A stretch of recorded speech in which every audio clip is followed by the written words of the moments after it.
Good morning, all of you. How are you all? I hope you all are fine. So this is your Hindi class और class third chapter number 10। आज हम पढ़ेंगे राखी की लाज। राखी, जैसे कि आपको पता है, रक्षाबंधन हमारा बहुत हिंदुओं का फेमस फेस्टिवल है। प्रस्तुत पाठ के माध्यम से ये बताने का प्रयत्न किया गया है कि प्रेम की शक्ति, अगर प्यार हो मन में, तो दुश्मनों के हृदय को भी परिवर्तित किया जा सकता है। भारतवर्ष में कई त्यौहार मनाए जाते हैं। यहाँ पौराणिक एवं ऐतिहासिक कथाओं से जुड़े अनेक त्यौहार प्रचलित हैं, जैसे कि आपका दिवाली, दशहरा। सबकी अलग अलग विशेषताएं हैं। उनमें से रक्षाबंधन भी एक बहुत महत्वपूर्ण त्यौहार है। यह त्यौहार सावन मास की पूर्णिमा के दिन मनाया जाता है। इस दिन बहनें क्या करती हैं? अपने भाइयों को राखी बांधती हैं।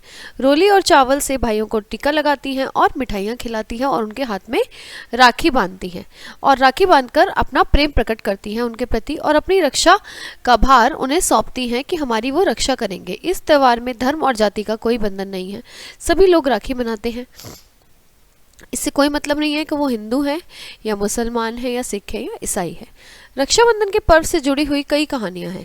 इसमें से दो कहानियों का यहाँ बताया गया है। एक तो कहानी है हमारी पांचाल नरेश महाराज द्रुपद की पुत्री जो द्रौपदी थी, उनका विवाह हस्तिनापुर के स्वर्गीय शासक पांडु के 5 पुत्रों से हुआ था। ठीक है, पांडु के 5 पुत्रों से जब उनका विवाह हुआ था, हस्तिनापुर की राजसभा में जब धृतराष्ट्र पुत्र दुशासन जो थे वो द्रौपदी का चीरहरण कर रहे थे, तो उस समय कृष्ण भगवान ने अपनी धर्म बहन की रक्षा की। कैसे रक्षा की श्री कृष्ण भगवान ने? साड़ी इतनी बड़ी कर दी कि वो खींचते खींचते थक गया, लेकिन साड़ी खींच नहीं पाया। ऐसे ही एक और ऐतिहासिक घटना है मध्यकाल से जुड़ी हुई। चित्तौड़ पर रानी कर्णावती थी, वो राज करती थी। रानी को अबला तथा कमजोर समझकर गुजरात के शासक बहादुर शाह ने चित्तौड़ राज्य को जीतने का विचार किया। कर्णावती चित्तौड़ की रक्षा की चिंता में डूबी थी कि किस प्रकार दुष्ट बहादुर शाह से चित्तौड़ की रक्षा की जाए।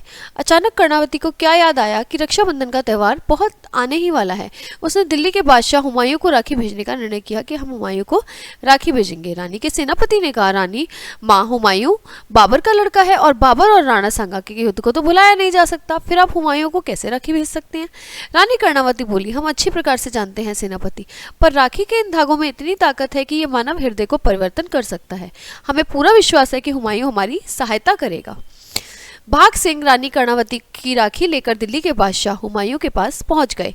रानी ने राखी के साथ उनके लिए एक पत्र भी भिजवाया। बादशाह हुमायूं ने दूध से आने का कारण पूछा। भाग सिंह ने सिर झुका के बोला, महाराज, स्वर्णीय महाराणा संग्राम सिंह जी की पत्नी जो महारानी कर्णावती है, उन्होंने आपके लिए यह सौगात भेजी है। हुमायूं ने उत्सुकता से बाघ सिंह के हाथ से वह सौगात ले ली। हुमायूं महारानी कर्णावती द्वारा भेजी गई राखी को देखकर बहुत प्रसन्न हुए और उतनी ही उत्सुकता से उन्होंने पत्र पढ़ते पढ़ते हुमायूं खुशी से झूम उठा।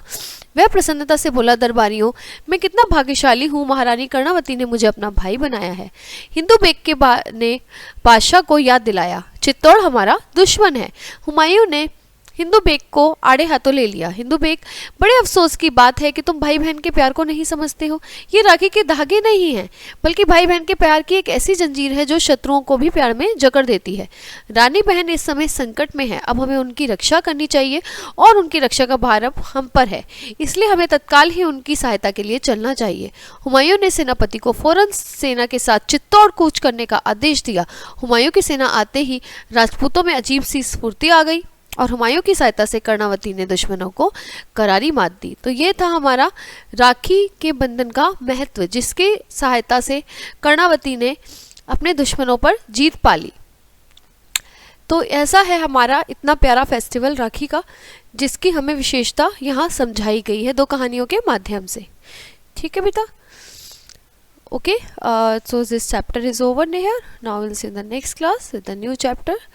Till that time, bye bye प्यारे बच्चों, हैव अ नाइस डे।